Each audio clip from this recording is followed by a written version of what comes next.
ეს არის ჩემი გოგო ლიზი, არის დაუნის სინდრომიანი ბავშვი, ძირითადად სჭირდება პამპერსი, გამოყვება მისებურად და მე არ მაქვს ამის საშუალება, რომ ბავშვი გამოყვებო მისებურად, ექიმთა კონსულტაცია ესაჭიროება.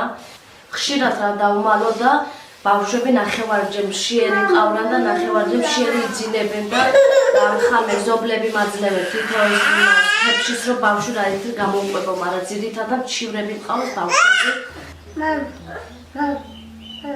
ლიზიკო ძალიან კარგი გოგო არის, არა რთული ხასიათი და გენი, მაგრამ მას მისებური მოვლა სჭირდება. ჩვენი საცხოვრებელი პირობები ძალიან რთულია.